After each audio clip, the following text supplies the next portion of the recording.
Je vous remercie. Alors, nous avons parlé du marché tout à l'heure.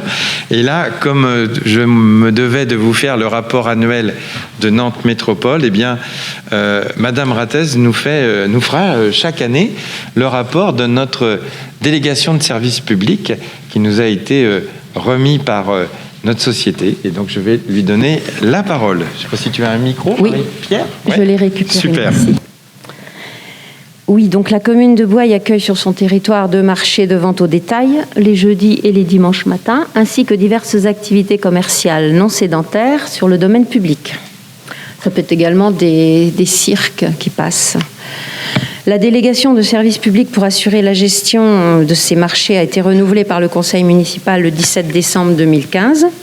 Et conformément à l'article 33 du décret 2016-86 du 1er février 2016 relatif au contrat de concession, l'exploitant doit remettre chaque année à la ville un rapport d'activité qui est présenté ce soir au conseil municipal. Nous allons donc considérer ce rapport annuel d'activité. Je vous propose non pas de détailler ligne après ligne, mais de faire une petite synthèse et puis de voir après les camemberts. Et je commenterai les camemberts parce que je m'en excuse, je pensais que ça serait sorti en couleur. Et du coup, c'est pas lisible. Donc je me permettrai le commentaire. Alors, dans le rapport administratif, notre délégataire, Madame Ménard, nous dit que les marchés ont fonctionné correctement. Par contre, on enregistre une petite baisse des recettes globalement de 4,76 par rapport à 2018. Elle reste quand même quasiment similaire à l'année dernière, tant mieux. Le recul, il est juste de 0,83%. Par contre, les recettes passagers, elles ont chuté de près de 22% par rapport, donc toujours à 2018.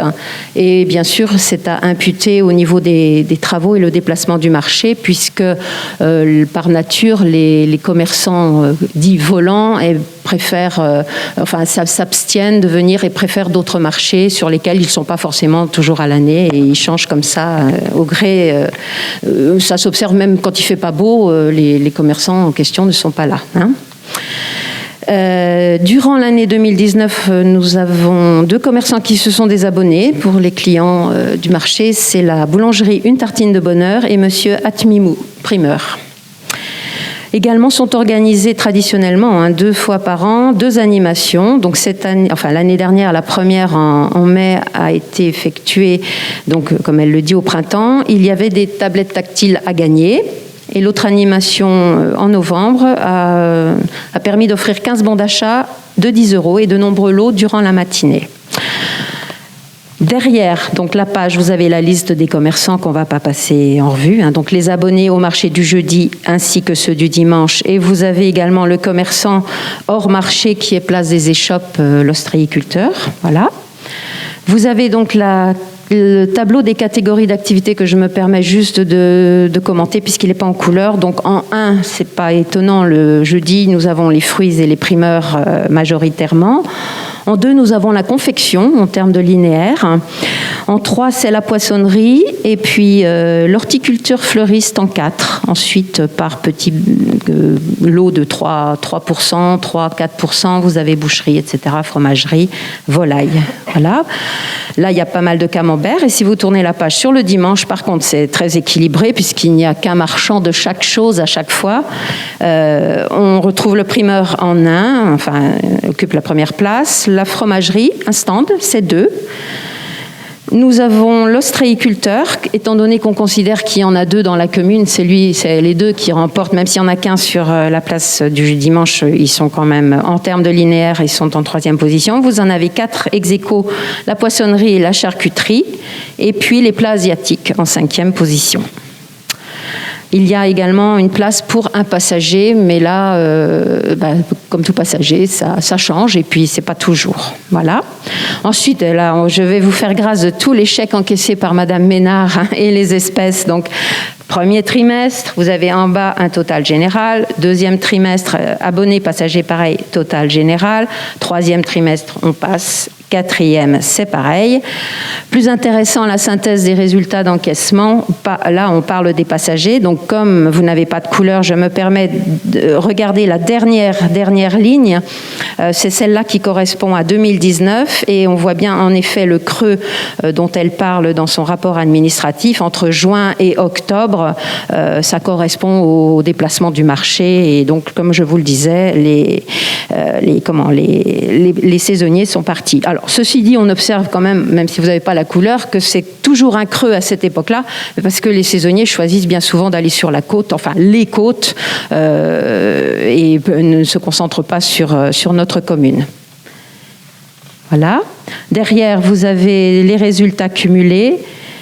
On voit bien, là, vous n'avez pas la couleur, mais on voit qu'il y a quand même une stabilisation depuis des années. D'ailleurs, on vous a répertorié depuis les années 2012 le chiffre d'affaires, qui est toute taxe comprise.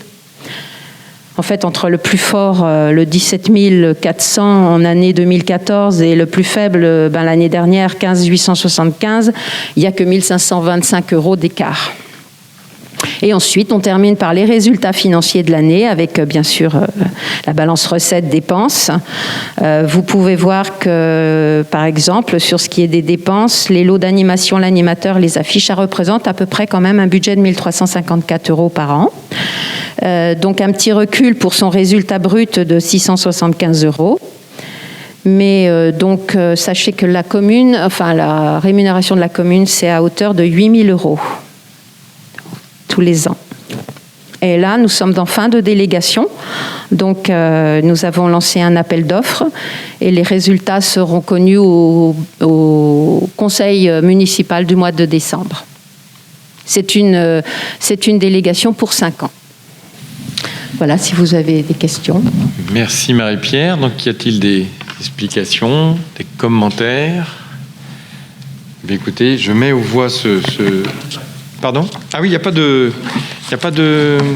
Non, mais merci. Il n'y a pas de vote, peut-être. C'est un rapport, donc peut-être qu'il n'y a pas de...